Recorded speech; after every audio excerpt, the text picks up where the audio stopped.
Well, round one is underway, but the press conference that has everyone talking was Luke Beveridge addressing Tom Morris last night post-match after Melbourne's fairly convincing win in the end. But this is the issue that's dominating headlines. Let's start with the press conference. You've got the nerve to ask me a question and even be here. So you've been preying on us the last two times. You barracked for Melbourne, Tom Morris. Been preying on us. You've been opening us up, causing turmoil within our football club by declaring our team well before it needs to be declared.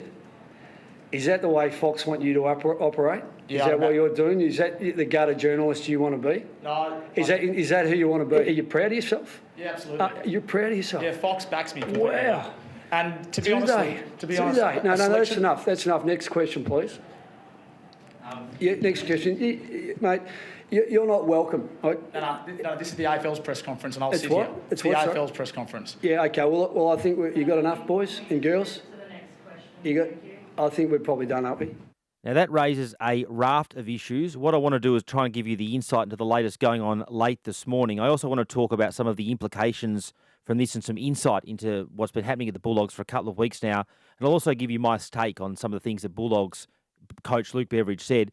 In terms of the latest this morning, disgusting was one of the words that a prominent person I speak to at the AFL used. Now, that's not their decision necessarily, but there's certainly a strong view at the AFL, I think, this morning that they need to act. Their official line at the moment is that they're working through it in terms of assessing whether they'll fine Luke Beveridge, and it's certainly shaping as a test for the AFL as to whether they back up, in this case, the journalist, and side, I guess, with the journalist instead of Luke Beveridge. From a Dogs perspective, Beveridge is not at the club so far this morning. No one has commented there yet. I've been in contact with Dog sources overnight. I think they're working through it. My advice, for what it's worth, certainly would be that Beveridge should apologise this morning, perhaps donate some money to a charity, the Coaches Association's choice, and make this a 12-hour or 18-hour issue rather than one that could drag on all weekend. In terms of some insight, I understand Beveridge was noticeably agitated when he came into the press conference last night. He moved the McDonald's ball, said to the AFL, let's get our sponsor there. The AFL said, well, McDonald's is your sponsor, so the ball was in the correct place. He was already agitated. I know last week, my understanding is that Marcus Bontempelli didn't go to one of the captain's morning's functions, in particular the breakfast. And I do think that some AFL people raised concern over that, just from a media management perspective and them keeping up with media protocols from an AFL perspective, getting in touch, the AFL, with the Bulldogs. And I think a broader issue in all this, and Beveridge has to take responsibility for his own conduct, but a broader issue with Beveridge himself raised the other day is the pressure on coaches. Bevo looked frazzled last night. We know conceptually that he's a very intelligent guy. He certainly wasn't very logical last night. I think a broad discussion, again, after a few days, once Bevo perhaps has got a fine or whatever, is, I guess, the pressure on the coaches and why Bevo was so frazzled last night. The broader discussion, of course, is the cuts in their soft cap, which is the amounts the clubs can spend on things like coaching. And I addressed this issue with AFL boss Gil McLachlan yesterday, and I think there's renewed impetus and support for up to half the senior coach's salary to be excluded from the soft cap, which would free up some of the clubs in that regard to get additional resources in. And this is what Gil McLachlan told me.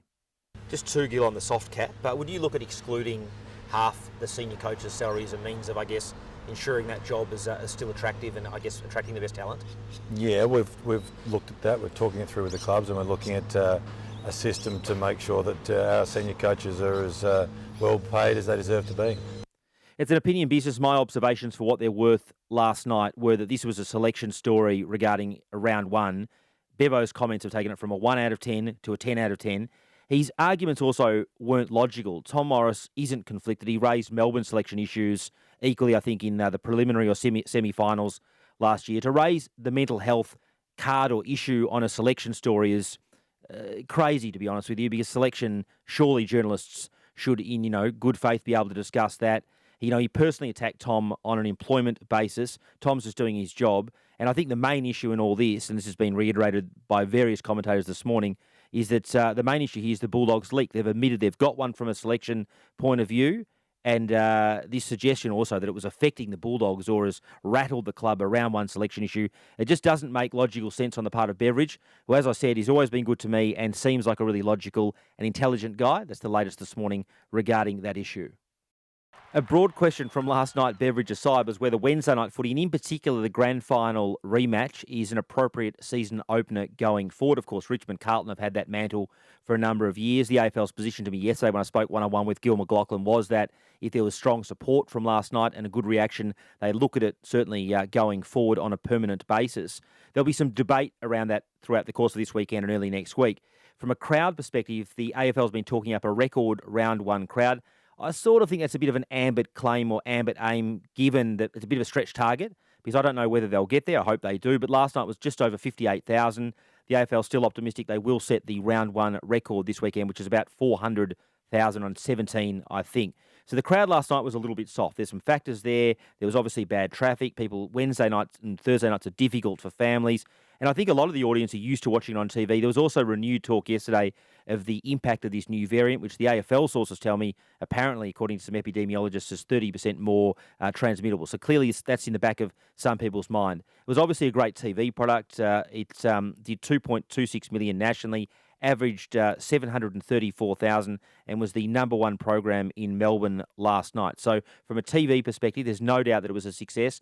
And I guess you've got to look at the fact that the crowd, from a point of view that Melbourne Bulldogs isn't usually a high-drawing crowd. It was a record home and away crowd for those two teams. And even from a TV perspective, you know, sort of nestled into the weekend fixture, there's no way that those two teams would rate as high as that last night. So the AFL will look at all those metrics going forward. Was it a success? Yes, in a muted kind of way, I think, but there'll be some discussion regarding that certainly in coming days. I've got a very interesting story also coming up regarding an MCG issue. This is Tom Browne's News, bringing you the latest in footy every Monday, Thursday and Friday. Hear it first on Listener.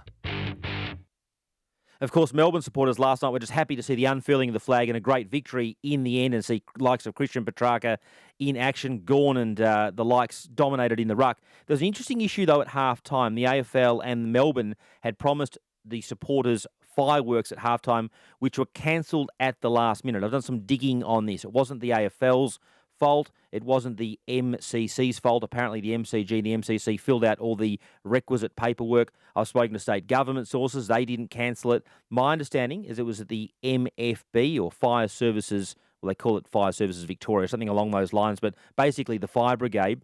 And there was a last-minute cancellation concerning their approval. Now, the question that I've learnt this morning and answer is that that's due to concerns still on the part of the MFB about cladding at the MCG.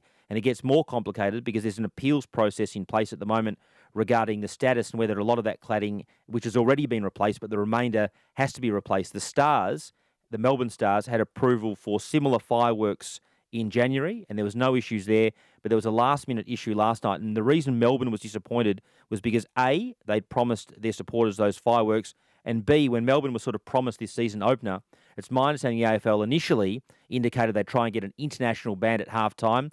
That was hard to get, obviously, with touring and travel and all the rest of it, COVID. That fell through. So the backup was the fireworks, which they'd promised the members, and unfortunately, they weren't able to deliver on that last night. But the reason is this rather complicated cladding issue at the MCG, which in the view of the fire brigade at the last minute is a fire hazard. Now, that's not consistent with the position I understand in January. And the point was the fireworks are on the roof. We're on the roof, ready to go. And it was called off at the last minute. So there's a broad issue and discussion at the moment, a complicated one going on between the fire brigade and the MCC regarding those outstanding cladding issues. I mentioned the slightly soft crowd last night. It's not going to be slightly soft tonight. A massive Thursday night football. Triple M will be there at the MCG. Jake Stringer and out for Essendon this weekend. I just got back from the Bombers this morning where Ben Rutten was speaking. There's lots of stories floating around. Nat Fyfe also in doubt this weekend. There's COVID mumbling and going on in the background as well. So we'll have all the latest tomorrow on this Triple M podcast. Join us then, and of course join us tonight on Triple M Footy Thursday night. That was Tom Browne's News. Come back every Monday, Thursday and Friday for more, and subscribe to Triple M Footy on Listener or wherever you listen to get all our podcasts throughout the season. For Ream Hot Water and McDonald's, Triple M rocks footy.